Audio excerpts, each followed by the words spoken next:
بعد غياب أكثر من 7 شهور بيعود الفولت العالي محمود كهربا، ولكن المرة دي مع النادي الأهلي لكي يثبت للجميع في أول مباراة رسمية له بعد الإيقاف بأنه اللاعب اللي يستحق يعتمد عليه النادي الأهلي في الفترة الجاية من خلال اللي قدمه في مباراة اليوم أمام فريق سموحة. السلام عليكم ورحمة الله وبركاته أعزائي المشاهدين والمتابعين من كل مكان، معكم محمد المصري من برنامج استاد المصري. حلقة اليوم حلقة تكون مليئة بالأحداث المثيرة والكثيرة، ولكن فضلا وليس أمرا قبل بداية الحلقة ما تنساش تعمل لايك وتسجل اشتراكك بالقناة وتفعل زر الجرس عشان يوصلك كل جديد. صلوا على رسول الله عليه أفضل الصلاة وأزكى السلام. بسم الله الرحمن الرحيم.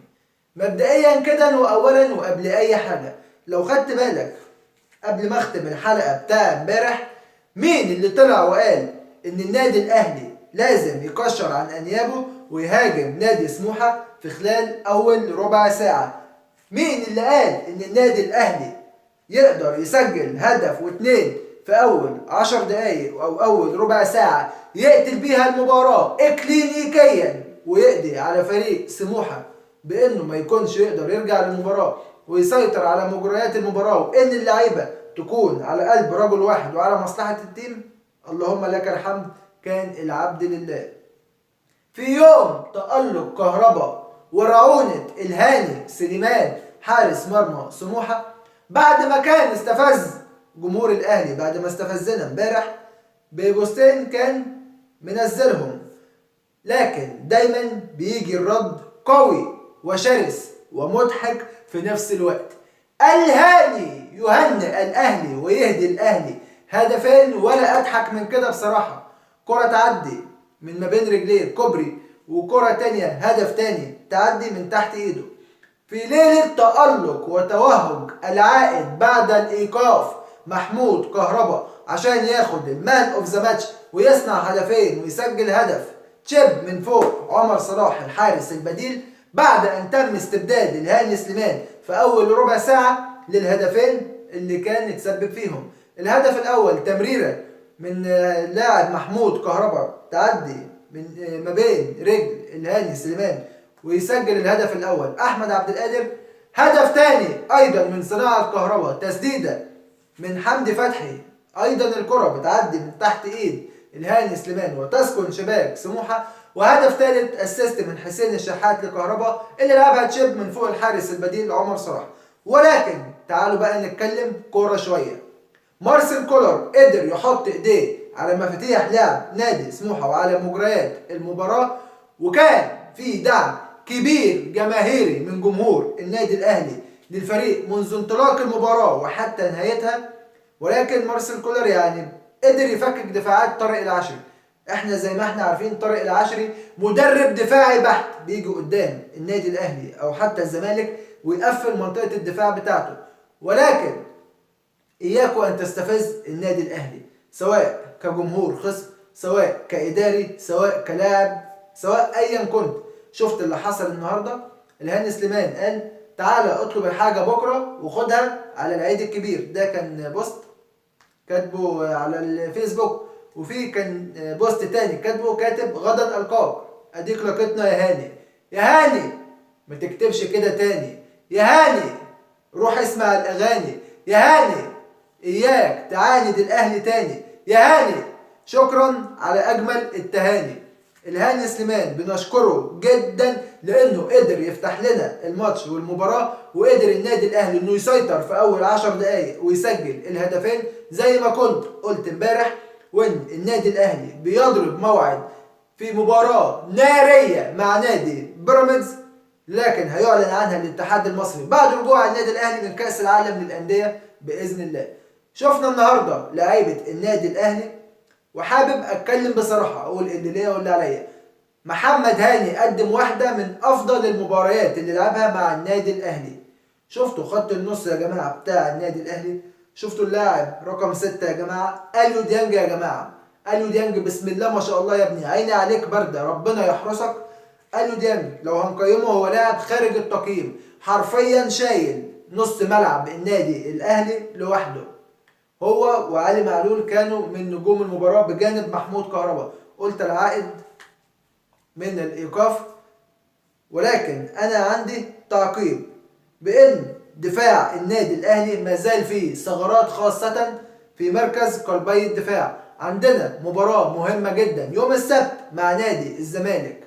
عايز تروح كأس العالم وانت فايق، عايز تتصدر الدوري وانت مدلدل رجليك، بطالب منك المكسب بهدف واحد، هدف واحد بس. انا عايز المباراة دي تخرج 1-0، مش عايز حاجة تاني. عارف اللي هيحصل؟ فيريرا هيمشي من الزمالك، لعيبه الزمالك نفسيتها هتحبط اكتر ما هي محبطه. انت في ايدك فرصه، اغتنمها دلوقتي. ايه هي الفرصه؟ لعيبه الزمالك بقالها 4 ماتشات ما كسبتش. لعيبه الزمالك خسرانه اخر ماتش وطلع من دور النهائي، من دور قبل النهائي من كاس مصر. لعيبه الزمالك عندها ماتش جاي معاك، والماتش الجاي ده هيكون يا حياه يا موت بالنسبه لهم. عايزين يصالحوا جماهيرهم فيه بعد التعثر الاخير اللي حصل. انت دورك دلوقتي ذهنيا ونفسيا وبدنيا فايق ورايق وهادي، يا تركب يا اما هيكون فيه كلام تاني. انت لحد الان متصدر الدوري، عشان توسع فرق النقاط بينك وبين نادي الزمالك عليك بالفوز. التعادل يعني دي حاجة انا ما اتمناهاش، ولو لا قدر الله الاهلي خسر هيبقى فيه كلام تاني جدا، هيبقى فيه هجوم على اللعيبة، لان اللعيبة هتكون هي رقم واحد المسؤول حتى قبل المدير الفني. انت مادام اللعيبة بتاعتك فايقة ونازلة في الملعب مركزة، لو 8 منهم فايقين، شوف لو بقول من 8 من لعيبة الاهلي فايقين اليوم ده، بضمن لك المكسب بنسبة 200%. هتنزل مش مركز، هتنزل خايف، هتنزل مرتجف.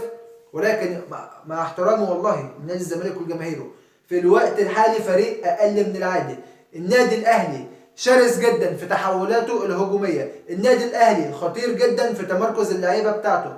لكن عايز تكسب الزمالك، انت كل دلوقتي فريق عارف ايه نقاط القوه ونقاط الضعف عند الفريق التاني. طيب دلوقتي لازم تبدع انت كمدير فني، عينك على ال3 نقاط. عايز تتصدر، عايز توسع الفرق، لازم تعمل حاجه جديده في الماتش. زي اقتراحات، احنا ناس لعبة كوره وبنتفرج على كوره وفاهمين.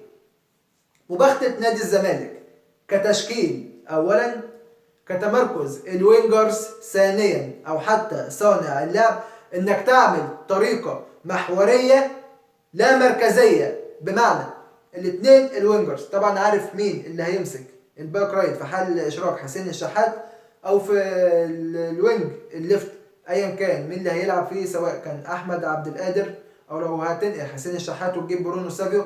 الله اعلم ايه تكتيك مارسيل كولر وقتها. ولكن انت عارف جيزفالدو فيريرا، عارف نقاط القوه ونقاط الضعف عند النادي الاهلي. الراجل مش اول مره يلعب قدامك، ما تنساش ان اخر مره خسران منك 2-0 في السوبر المصري اللي اتلعب في الامارات. هينزل بعيد عن كل ده، عايز ما يمشيش، عايز يثبت نفسه. اللعيبه عايزه ترجع تقف على رجلها من تاني. هيدخلوا المباراه بمعنويات كبيره، ولكن انت معنوياتك اكبر. فرصتك انك تتصدر المشهد، فرصتك انك تركب وتدلدل، مش هتجيلك تاني. الفرصة الأولى والأخيرة ليك في الدوري السيزون ده، قبل التوقف اللي هيحصل للأهلي بسبب مشاركته في كأس العالم بعد أسبوعين خلاص. فده أنت آخر ماتش هتلعبه، بعد كده هتسافر. ولكن أنا عندي تحفظ بسيط. خط دفاع الأهلي حتى الآن سهل يتضرب، بقولها لك بصراحة، أنا راجل أهلاوي وبقولها. خط دفاع الأهلي سهل يتضرب، سواء في التغطية اللي بتحصل، سواء لو أنت بتبني إن يجي عليك هجمة وبتلعب على الاوفسايد. في لعيبه عندك بتوه، زي اللاعب اللي اشدت بيه، لكن برضه مفيش لعيب كامل، كل لعيب عنده نقص. مش نقص في الشخصيه، لا نقص في اللعب. زي محمد هاني بيتوه كتير وبيسرح كتير قوي وسهل يضحك عليه، من رغم انه في اخر مباراتين بيقدم اداء قوي. يا ريت يستمر على الاداء اللي بيقدمه. ورغم الاشاده ورغم تمسكي الشديد برامي ربيعه، ولكن رامي عنده هفوات. في هفوتين في رامي موجودين. اولا اتخاذ القرار، رامي بياخد القرار متأخر جدا، بياخد القرار بطيء جدا، دي حاجة رقم واحد. رقم اتنين في رامي ربيعة، بانه بيدخل متهور على اللاعب، سواء كان جوه البوكس او كان الاوت اوف ذا بوكس او كان بره الصندوق. بيعمل تدخلات، يعني تدخلات متهورة، وده اللي شفنا اللي خلى ركلة جزاء تيجي ويسجل منها حسام حسن هدف، وكانت المباراة كادت ان تخرج بنتيجة 3-0، ولكن الحمد لله على الفوز وعلى المكسب وعلى النتيجة وعلى الأداء وعلى الصعود للمباراة النهائية. فعليك انك تتدارك الاخطاء بنسبة 95%. قلبي الدفاع اللي هيلعبوا قدام نادي الزمالك، طبعا محمود متولي موقوف مش هيلعب محمد عبد المنعم، رامي ربيعة، محمد هاني وعلي معلول، ده خط الظهر اللي هيلعب. تمام. حمدي فتحي واليو ديانج، او ممكن عمرو السولية مكان حمدي فتحي، يعني ممكن مارسيل كولر يعمل حاجة من الاثنين. هيكون حسين الشحات، محمد مجدي قفشه، ولو جاهز محمد طاهر، انا افضل ان طاهر يلعب في المباراة دي. وهيكون في مركز رأس الحربة في المباراة المقبلة كهربا، والاهلي لو في حالته كهربا، وكمان لو هو في حالته هيسجل في الزمالك. وافتكر الكلام اللي انا بقوله لك ده. فعليك انك تتدارك الاخطاء دي بسرعة. عليك انك عارف خطورة نادي الزمالك دلوقتي ما بتجيش الا من حاجة واحدة، الكرات الثابتة، يا اما عن طريق ركنية يا اما فاول قريب. زيزو بيرفعها وبيتقن العرضيات بحرفية شديدة، ولاعيبة الزمالك بصراحة بتمتاز بضربات الرأس سواء في المدافعين او حتى المهاجمين. عليك ان تتدارك الحاجات دي. قلت لك نقاط الضعف عند نادي الزمالك خط الظهر وحارس المرمى بالكامل. نقاط القوة الضربات الثابتة فقط. نادي الزمالك ما بيعرفش يعمل هجمة، نادي الزمالك ما بيقدرش يبني هجمة، نادي الزمالك مفيش عندهم فكر. خلاص فيريرا اتحفظ، عارف الطريقة اللي بيلعب بيها، بيلعب بطريقة دفاعية بحتة ويلعب على المرتدة او عن طريق الكرات الثابتة زي ما قلت، سواء ركنية او سواء ضربة حرة. عليك يا مارسيل كولر انك المباراة الجاية تلعب على النقطتين دول كويس قوي عشان ما يدخلش فينا هدف او اتنين بنفس الطريقة اللي انا بتكلم فيها. دفاع الاهلي لازم يتدرب على الكرات الثابتة كويس قوي، اللعيبة تكون فايقة، تمركز انك تسبق المهاجم وتطلع الكرة قبله، ما تخليش المهاجم قدامك، ما تحطهوش في ظهرك، انت تبقى يعني بينك وبين المهاجم مفيش ربع خطوة، يعني ما اقل من ربع خطوة كمان. ما ينفعش اخلي المهاجم قدامي وانا وراه، المفروض العكس. عليك انك تحفظ تحركات اللعيبة، عليك انك تحفظ اللعيبة بتفكر ازاي. الجمل اللي بتحصل في مثلث هجوم نادي الزمالك قدام محفوظة وعارفينها. تحركات شيكابالا ان هو بياخد ويقطم لبره ويشوط بقت محفوظة، ولو هدف جه بالطريقة دي هتبقى حاجة بايخة قوي، هتبقى حاجة اوفر قوي بصراحة لو قررت لثالث مرة. لكن انا واثق في لاعبتنا، واثق في رجالتنا ان هم هيكونوا على قدر المسؤولية باذن الله. محتاجين مهاجم قبل بداية كاس العالم يا إدارة الاهلي، يا امير يا توفيق، محتاجين مهاجم بالله عليكم يا جماعة قبل بداية كاس العالم. اسمعونا حرام عليكم. يا رب يا رب يكون في مهاجم قوي يليق بشخصية النادي الاهلي على اعتاب باقل يعني حاجة الاسبوع الجاي باذن الله يكون في مهاجم تقيل موجود في صفوف النادي الاهلي بعد رجوع مستوى محمد شريف، اللي انا ما زلت واثق انه لو خد فرصة في مباريات جاية كتير هيقدر يسجل ويرجع لفورمته من تاني والاداء الهزلي اللي بيقدمه شادي حسين. بكده انا بكون وصلت لنهاية الحلقة بتاعتي. لو عجبتك ما تنساش تعمل لايك وتسجل اشتراكك بالقناة لو انت مش مشترك، وتفعل زر الجرس عشان يوصلك كل جديد. لينك الفيسبوك عندك في الكومنت، تقدر تعمل اد او فولو. وباذن الله استنوني في حلقة بكرة، وما تنسوش كل الدعم والدعم لنادينا المفضل نادي القرن، النادي الاهلي.